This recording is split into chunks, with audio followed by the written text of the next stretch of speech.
Je vais profiter de faire une pierre deux coups.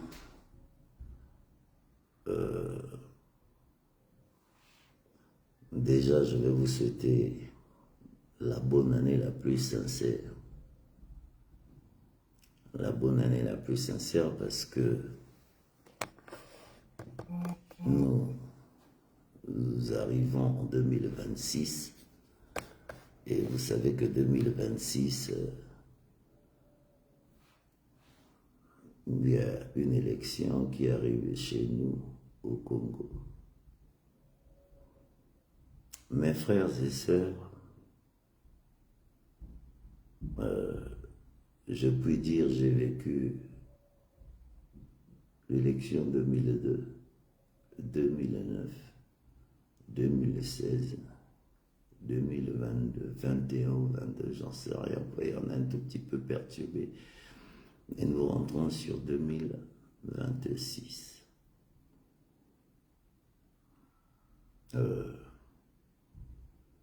Déjà, avant que je m'exprime, parce que tout à l'heure je m'exprime en lingala, je préfère m'exprimer en lingala parce que je vais tenir des propos qui ne seront pas abjects en français.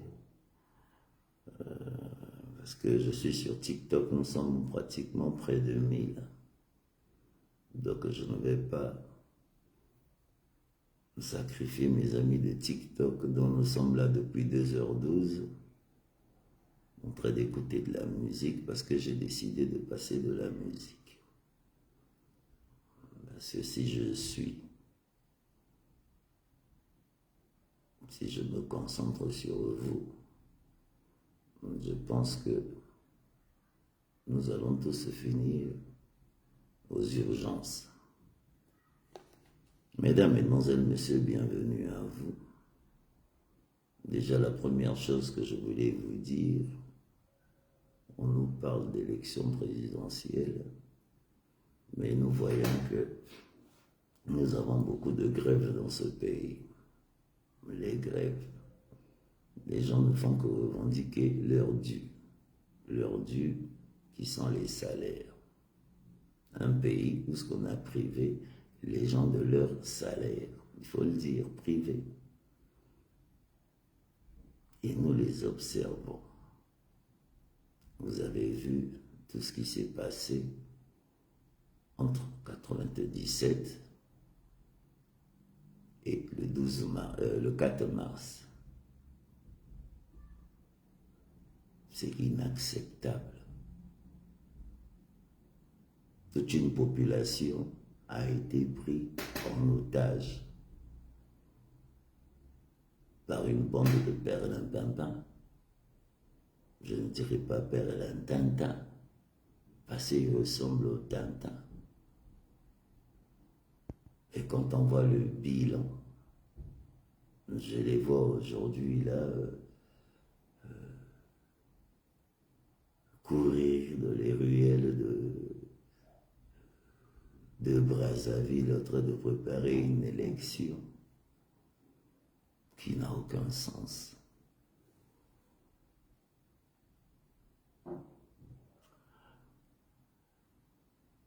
Nous sommes victimes du 4 mars. Le 4 mars. J'ai l'impression que où ces gens-là font exprès, ils avaient un projet déjà de vendre poto-poto. Ils avaient un projet de vendre poto-poto. Nick Fila s'est levé à l'époque, je ne sais pas si vous réfléchissez. Poto-poto, leur projet était annulé. Le même projet qu'ils avaient sur poto-poto. Après, ce qui s'est passé le 4 mars, parce que je ne vais pas le dire en français, parce qu'après je vais passer en lingala, parce que si je vous suis, je vais me perdre. Parce que je préfère regarder mes amis de TikTok, parce que je repars de la musique tout à l'heure. Ce qui s'est passé le 4 mars, tout le monde savait ce qui s'est passé. Il y a un semblant de procès, on a jugé les gens, on a fait du cinéma. Ils ont privé tout un quartier qui les a fait gagner pour qu'ils soient là où ils sont. Les quartiers ont été pillés par des gens qui ont décidé de mettre des mèches pour exploser Mpila parce qu'ils avaient les plans de ce que vous savez. Et nous l'avons encaissé. Quand je dis nous, fils de Poto Poto et de Wenze, né à Mpila, plus précisément à l'état-major.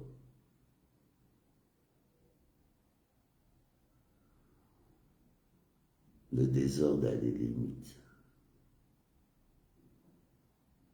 Depuis 1959, nous sommes en train de subir une injustice illimitée. Depuis 1959. Moi, j'ai vu là, un jeune qui prenait des jeunes demoiselles qui n'ont même pas 20 ans pour leur poser la question, c'est quoi le CP? Le CEP, elle est incapable de répondre. Le CEP, une fille de 18 ans, le BEPC, elle est incapable de répondre. C'est pas de leur faute, c'est parce que vous avez mis un système pour détruire, de faire de ces enfants des abrutis, et nous y en sommes. Mais regardez, moi je vois, elles sont toutes belles, jeunes, grandes, qui n'arrivent pas à dire même la définition du PCT, elle ne sait pas. CEP, elle ne sait pas ce que veut dire. BPC, elle ne sait pas. BMG, elle ne sait. Elle est incapable de répondre. Mais qu'est-ce que nous avons fait au bon Dieu pour arriver à ce stade? Mais oui, mais c'est parce que vous avez pris des gens comme des Nyangadou qui nourrissent cette population depuis 1997. Et qui est Nyangadou? Et à Bamalia, Banambogana, Bamima Binobilia, Basambela, Napor, Wana, Nabakantener, Bibembadou, la Bolia, Kane, Utaraat. Bilia, Bobanda, Bolia, depuis 1997, Mboganga, d'abord, Bilia, Nabine, Utarambogana, Naliarangote. Parce que Maïna Bino Farata, fort. Maï, comme bidon. On dirait to botama pona to bombe ba bidon. Bidon boka mobimba, jaune na bidon. Boka mobimba, o bombe bidon to. Donc mo Congo ko bukana parce que il faut que nous ne soyons pas voisins bidon maï. Ah, le Congo dongwa bidon yulu et de Massamba débat to ça bino nini pona to comme un rythme. Donc bodwa wara Nyangadou, Alisa Biso, Alisa Bino, Balibana bakoma okomande, Botia Esbola na mbogana, Libana koma ba chef, Balibane ba nyokola, beto mesana to banda oloba ya koloba lelote, magamwana to banda olobango kala, mebino lora boati na kwani, c'est pour ça bota subasite, bokoma otami bali. Moi, je vais comme il a si au Bajena Bango, Talabat. Oui. Génération Oyo Totimbeli, Bajena Bina, Kwasa, ya Mutuna, se makolo likolo, pe osimbate. Mais osimbate. Oh peuple andengeni ni peuple mobimba ba chef ka moyibi na moyibi kifakwa na kifakwa ba chef ka kifakwa ko chef ka kifakwa moyibi donc mbonga leta ba benga 14 milliards yolela 14 milliards quoi donc ti lelo baloba génération future génération moniato basala ba petana ba kuluna basala ba petana ba kuluna normalement na ba 14 milliards wana ba petso bana ba chiki bani ya bango komi bon mabumu minene nikinza pe c'était palais mobimba d'abord climatiseur ekatala mboka mobimba kuroma ya te bwa kwasa mais bapla banyanga tu basala bino tu bwa bamboka bakisi la preuve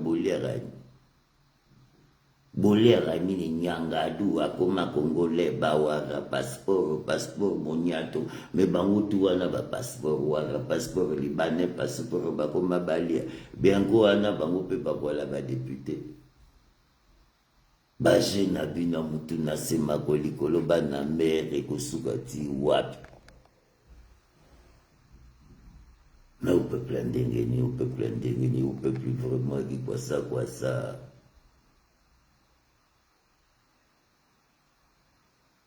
4 mars bomeli bato bolobio bofuta bato bopesi bango boye bango skita ba 3 millions parce que boye baye bo tolalisa bango moins esprit bopi bango ba 3 millions boke bango botingi bango na bakanga mbanzi bakartia d'érosion lelo bapalane bobuka donc sans plan boti bango boti lati me ba cimetière buka bato bako mutonga likola ba cimetière me mutu na bidu sande koto faze cimetière ya mutu famille wana ebembana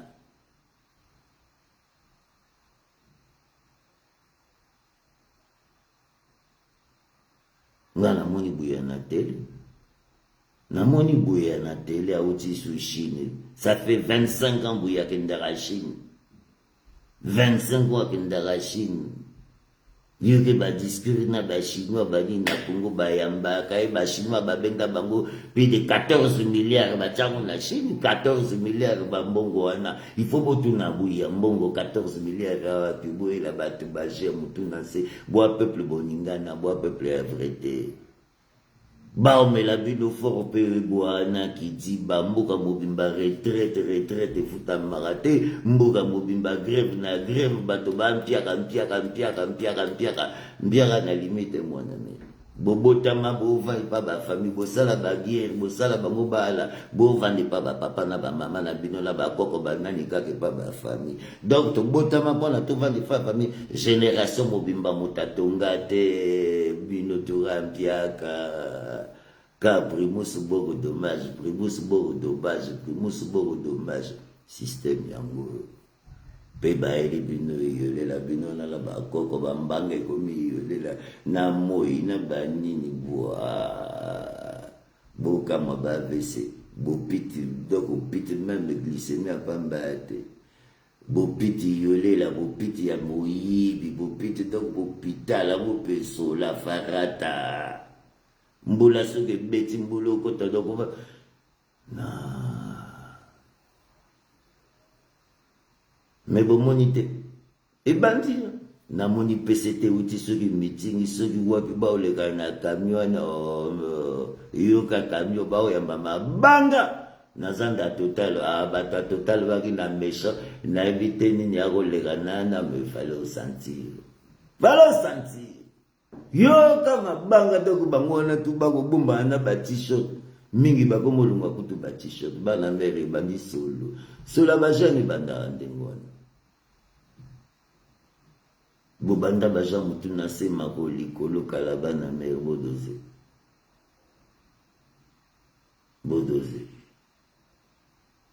passé élection balibanais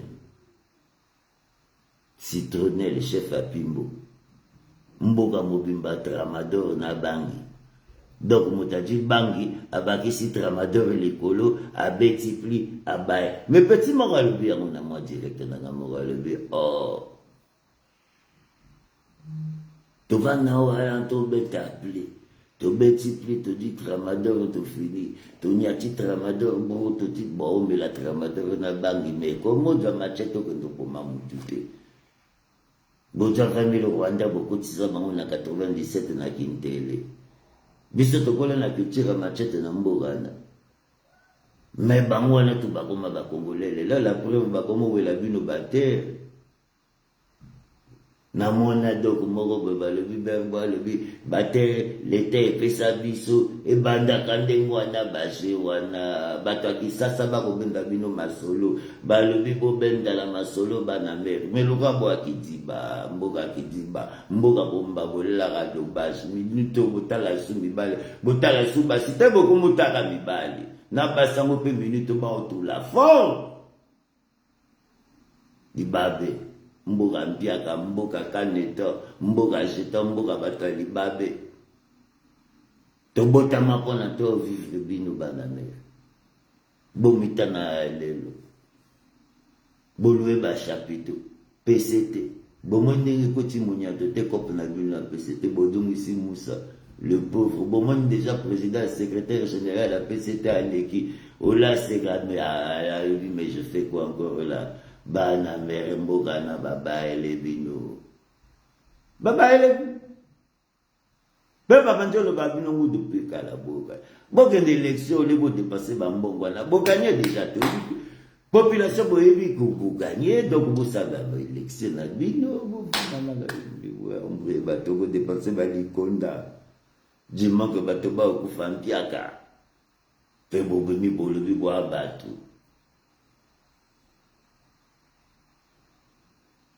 namoni buya na ndungu kabala na 14 milliards bangwana na Chine bokendo sani na Chine na bino bokendeka na moni bino bouti su Chine mbongo na babenda bino bashingwa babenda bino likonda na soki Shanghai soki na babenda bojungi su kuna Chine plus bokende Chine plus toi libabe makambuzo simbate bagudwa monyato joka babulu kama bulu mbola sikope mesha botia bagudra monyato bapla monyato donc mboka mobimba monyato kopa monyato bopeta c'est ça na loba bobeta 3 guerres sans psychologue bino tout boningana na mboka na ba ministre na ba député ou bino tout la preuve opposition et la boloko. Heureusement, Boukadia, je ne sais pas comment il a fait le président Boukadia a n'a évité, à lui à mon émission, Donald Trump a ici. Bon, moi, t'as autant de bino la main, le vito ça, la paix, botia, boloko 2 ans. Mais le rat boit peuple, bo péta, boit peuple, on dirait, bo ningana, donc bino tout. Le président Boukadia l'a dit, là. Il a dit, il vous attendit là. Moto bodwa ko bodwa ko boire la bolo boningana bopeta ka moyibi na mboka moba retraité na ministre des finances ça fait au moins 20 voyages au Chine vous faites que aller en Chine vous faites qu'aller en Chine les résultats les chinois va benda bino la bino tout bon qui dit c'est là c'est pas sérieux ce que vous faites. Botaba Libanais, Bakoma Baché. La moitié du Hezbollah n'a pas Mindo qui n'a pas passeport congolais. Bah, Yéménite passeport congolais. Congolais prend un passeport. Yomé!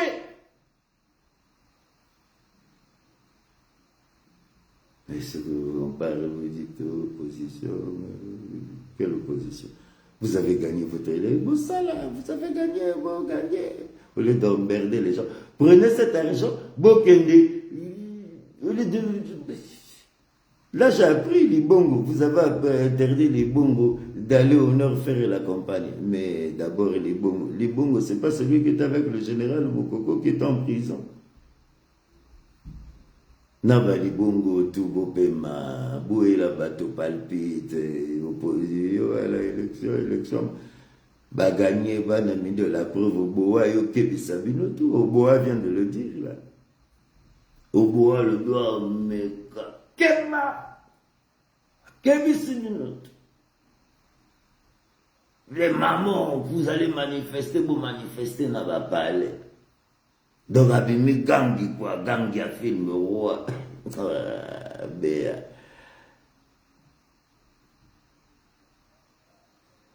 Il y a des choses que je vois là, c'est vrai, je dis, mais vraiment. Mais retenez bien ce qui s'est passé à Congo. Dans la moni camion, Bernier, bolide, va voler dans la t-shirt. Dès que Bakomika a marché à Total, Yoka Mabanga, ils n'en ont plus parlé, on ne sait pas ce qui s'est passé. Et c'est quoi que Bandeli? Dis-moi, élection, botia sous ba t-shirt, ba décha, bandege, mon message, ba chena bina mutuna, c'est ma colicolo, mboga pétage. Boire élection. DGSP, bimien, et comme Kanga Batu. Vous décidez de l'eau la mouka, Bokanga Batu. Parce que vous le vu, petit-moi béré rouge. Même Bokana ba rebelle et ébélé au Tabinoana, Mbokana beaucoup de ça ba tchadien, beaucoup de ça ba centrafricain. Minito, bomoni dogo, beaucoup de dogo, bois surveillant. Mais boni, bomoni te ki bateau ba nanyo, ba benga bango nani bateau DGSP masqué, bois masqué nini. Ba bombe longi nini. Peba oja bato bata bango kuzu na miso ya bato. Pebo lobi o bosepeli ya bana 10 ans bakota bibembe. Bana 10 ans bakota bibembe. Bana l'école, bana 2-3 ans et bembe là il y en a 24 heures.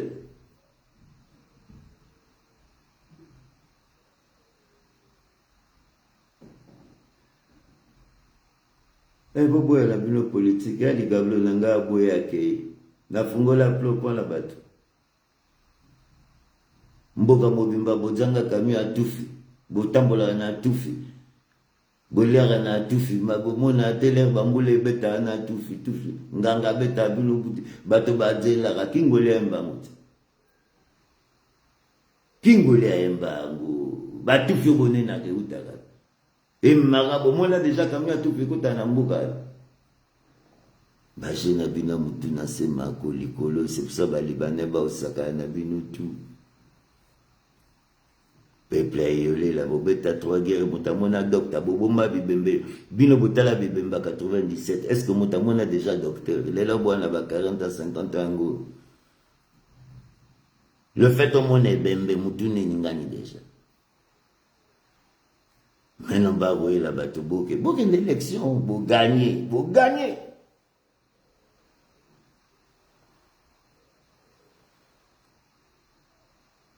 Que Dieu bénisse ce pays-là. N'avez même pas bénir Bino Bosambela. Bon, mon a plus Bosambela, Boampiaka.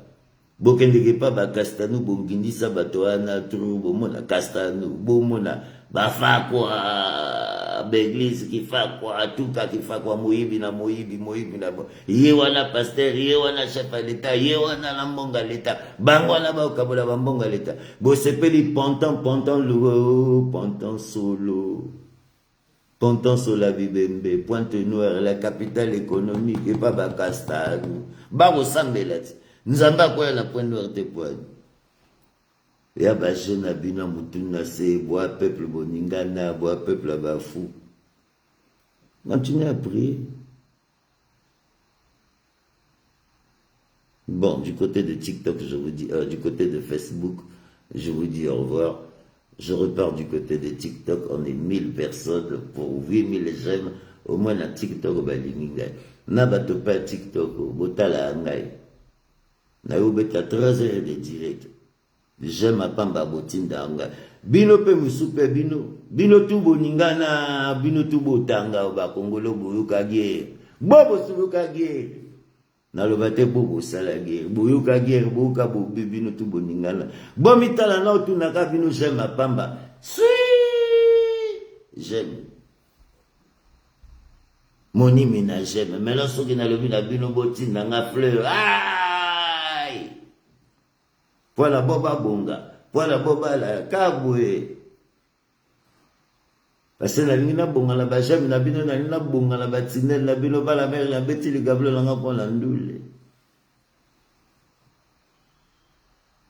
Sur ce, mesdames, mesdemoiselles, messieurs, du côté de Facebook, je vous dis au revoir. Pour ceux qui veulent continuer l'ambiance, rejoignez-moi sur mon TikTok, Facebook. Bonsoir à vous et bon week-end à vous. Je vois que le président Boukadia est là. Monsieur le Président, bon week-end à vous et surtout bon dimanche. Que Dieu bénisse ce Congo avec ses prières, je ne sais même pas de quoi il prie.